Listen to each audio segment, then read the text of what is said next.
Salut l'équipe! Donc, dans cette vidéo, je m'adresse principalement à toi qui me regarde et qui n'a pas encore sauté le pas pour investir en bourse. Donc faut que tu saches que moi je suis passé par là, donc je sais exactement ce que ça fait d'être intéressé par ben, la bourse, de suivre les gens qui font des vidéos sur la bourse, sur le suivi de leur portefeuille, et d'avoir envie de le faire, mais de pas oser franchir le pas. Je sais très bien ce que ça fait et c'est pour ça que je vais pouvoir t'en parler aujourd'hui.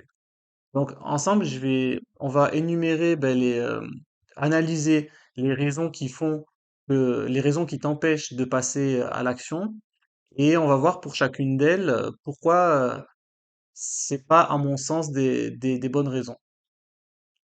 En fait, la première des raisons, c'est parce que pour, euh, pour toi qui n'as pas investi encore en bourse, euh, l'aspect concret des choses, même si tu suis des vidéos sur la bourse, pardon, ça reste quelque chose de nouveau.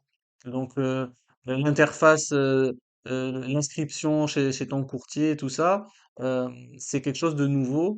Ça va être une nouvelle pratique dans tes habitudes de vie. Ça implique aussi ton argent. Donc tout ça, ça peut te faire peur. Moi-même, ça m'a fait peur. Le fait de me dire bah, que je franchis un pas. Déjà, quand on est jeune, c'est pas évident d'avoir son premier compte en banque, de gérer ses premiers sous. Et là, en fait, c'est une étape supplémentaire en fait dans la gestion de ton argent, dans la prise en main de tes finances. Et donc ça peut faire peur parce que on a toujours cette impression que l'argent, ça doit être quelque chose de géré par des professionnels parce que nous, on n'aurait pas la compétence de le faire. Donc il y a ce premier blocage psychologique. Euh, on va passer maintenant à la deuxième des raisons. Euh, c'est ben, la réputation de la bourse dans le milieu, ben, dans la population générale en fait. Donc souvent, quand on parle de bourse à quelqu'un qui est pas dans ça, qui connaît que de loin, travers les films, les séries ou les faits divers Kerviel et compagnie, ils vont te dire bah, la bourse c'est risqué, la bourse c'est le casino. Donc déjà toutes ces idées reçues qui sont quelque part aussi engrammées dans notre cerveau, même si on pressent que c'est pas forcément la réalité, et ben ça va aussi être un frein qui va faire qu'on va pas sauter le pas. Malheureusement, les idées reçues, c'est rarement des choses qui sont véridiques, hein. Euh, Après, on a une troisième raison, c'est aussi ben, tout ce qui est entourage et famille, hein. Je pense qu'il y a beaucoup de personnes qui s'intéressent à la bourse, mais qui ont des parents qui sont pas du tout là-dedans. Ben, ça a été mon cas, par exemple. Et moi, quand j'entendais mes parents parler de bourse, bah, déjà, ils en parlaient jamais. Mais si moi, je voulais introduire le sujet ou quoi que ce soit, c'était non, mais ça, c'est pas pour nous, entre guillemets. C'est des casinos, c'est des paris, enfin voilà, c'était complètement inconcevable d'investir en bourse pour mes parents, hein. Et d'ailleurs, voilà, c'est quelque chose qui, pour eux, n'était pas du tout dans leur conception. Euh, pour eux, seul un professionnel pouvait gérer de l'argent, ce qui est totalement faux. Moi, je pense qu'il faut s'approprier ses finances et c'est très important. Donc, tout ce qui est la famille, tout ce qui est la réputation de la bourse, tout ça, ça va vous bloquer dans le fait de franchir le pas. Moi, ça a aussi joué pour mon cas personnel. Et puis après, bah, tout simplement, ce qui peut vous bloquer aussi, c'est la peur de perdre de l'argent. Parce qu'au final, oui, effectivement, il y a un risque de perte en capital et il faut pas le nier.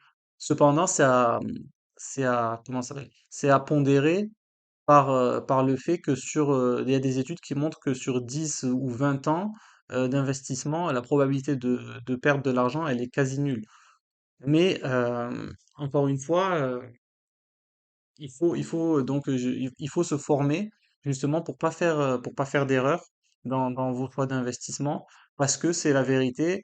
quand on est débutant, c'est là où on a le plus de chances de se tromper et d'investir soit dans des sociétés value trap qui vont faire que péricliter et vous faire perdre de l'argent, euh, soit d'investir dans des biotech non rentables ou ce genre de choses. Bon, vraiment, je pense que se former, c'est important. Bien que, il n'y a pas besoin d'une formation de 3 ans ou quoi que ce soit. C'est avant tout une formation sur soi-même et d'être conscient que investir en bourse, ça demande beaucoup de self-control. Ça demande de pas être impulsif, de savoir prendre des décisions raisonnées, de pas agir sur le court terme. Voilà. Après voilà, il y a la stratégie des ETF aussi qui est très bien et qui demande pas une réflexion énorme non plus. Mais après, faut s'astreindre chaque mois, si vous voulez, à faire du DCA et à investir. Et ça pose la question aussi de la régularité. Donc ça, c'est autre chose. Le fait d'être tenace, on va dire, dans le fait de persister à investir mois après mois, mois après mois, mois après mois, tout en gardant en fait son objectif long terme, parce que effectivement le portefeuille il va pas évoluer rapidement et ça l'humain il aime bien quand tout va très vite, mais malheureusement c'est pas la réalité et c'est dans beaucoup de domaines d'ailleurs ça. Donc voilà. Si on veut des résultats, il faut laisser le temps au temps. Voilà. Donc tout n'est pas gratification immédiate comme sur TikTok et compagnie, hein, voilà. La vraie vie c'est pas ça malheureusement.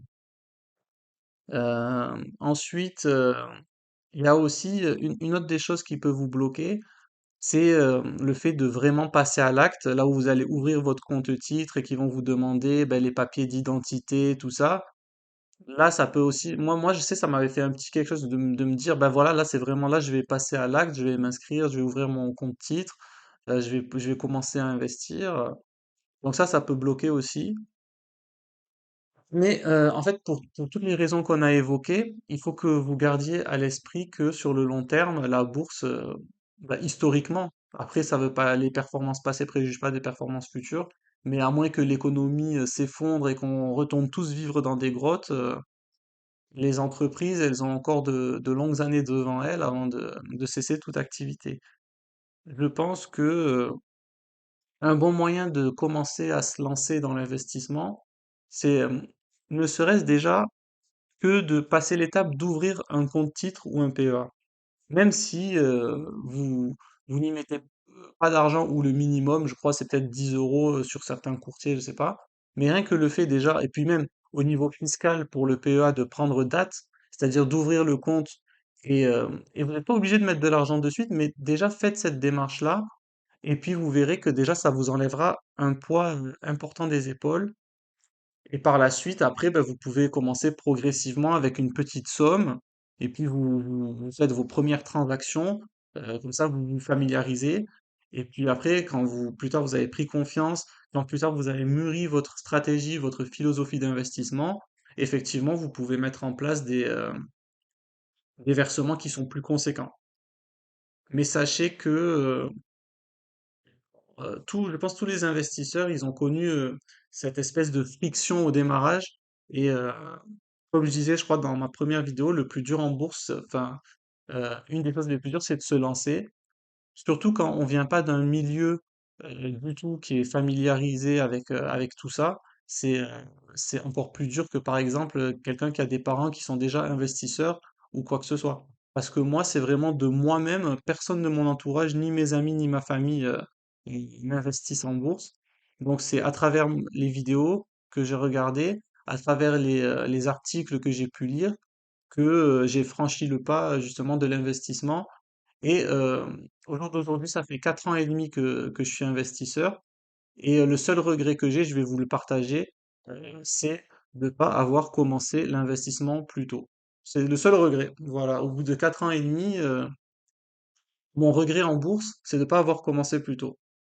J'ai commencé, je crois, j'ai commencé, j'avais 24 ans, ou 24 ans et demi, quelque chose comme ça. Et j'arrête pas, enfin non, non, c'est pas j'arrête pas, mais je me dis si j'avais commencé à 18 ans, ça aurait été, Donc voilà, à l'heure actuelle, aucun regret. Je pense pas que j'en aurai. Après, voilà, s'il y a des crashs, après, il faut comprendre que euh, c'est des moments qui sont difficiles mentalement, mais on s'en remet, on s'en relève et on va de l'avant. En tous les cas, la bourse, c'est quelque chose qui, pour vos finances personnelles, représente, selon moi, un avantage non négligeable. Et c'est vraiment, je pense, une perte de chance que de ne pas investir en bourse de nos jours, hein. Que ce soit surtout pour des objectifs long terme de retraite, ou d'achat immobilier dans 10 ans, dans 15 ans. Je pense que vous vous privez de pas mal de performances si vous n'investissez pas en bourse.